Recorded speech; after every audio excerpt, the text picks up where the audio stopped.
ঘড়ির কাঁটায় এখন প্রায় রাত 10টা বাজতে চলল। এখন আমরা বেরিয়েছি আরামবাগ সুজলপুরের উদ্দেশ্যে, কারণ সুজলপুরে হচ্ছে মেলা। এবার আপনারা ভাবছেন তো এত রাত্রে কেন বেরিয়েছি।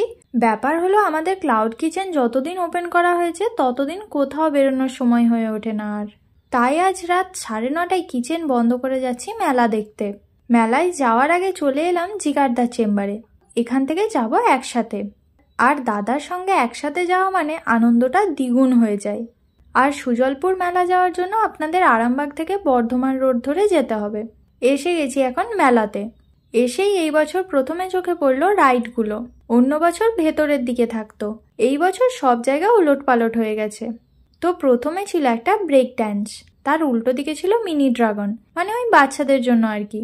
তার পাশে ছিল জাম্পার এবং উল্টো দিকে নাগরদোলা আর মিকি মাউস। তার উল্টো দিকে ছিল বাচ্চাদের ঘূর্ণি। এরপর ঢুকছি মেলার ভেতর।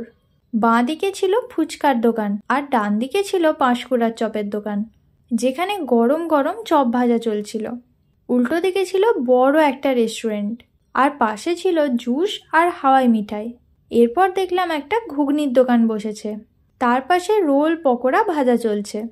আর উল্টো দিকে বড় করে একটা স্টেজ করা হয়েছে, যেটা অন্য বছরের তুলনায় অনেকটাই বেশি বড় লাগছে এই বছর। আর প্রচুর মানুষ ভিড় করে প্রোগ্রাম দেখছেন। আর তার থেকে এগিয়ে ছিল মাটির ঘোড়ার এই দোকানটা, তার পাশে এত আনন্দ আয়োজন যার জন্য সেটাই রয়েছে, অর্থাৎ পীর সাহেবের আস্তানা। এবার ওখান থেকে বেরিয়ে প্রবেশ করলাম পাঁচিলের ভেতর, যেখানে আগের বছর পুরো মেলাটা বসেছিল, কিন্তু এই বছর একটু আলাদা হয়ে গেছে সবটাই। আর এই ভেতরে ছিল বেশ অনেকগুলি হরেক মালের দোকান, আর তার মাঝে এক চীনামাটির জিনিসের দোকান। এছাড়াও ছিল প্লাস্টিকের ফুলের একটা দোকান, আর বাসন কোসনেরও একটি দোকান ছিল। আর মেয়েদের সাজের জিনিস থাকবে না সেটা তো হয় না। আর জিনিসপত্র শুরু হচ্ছে মাত্র 8 টাকা থেকে। আর এরকম ছোট ছোট দোকানও বেশ কয়েকটা ছিল, তবে লটারির দোকান চোখে পড়ল না কই। আর এই চলছে প্রোগ্রাম।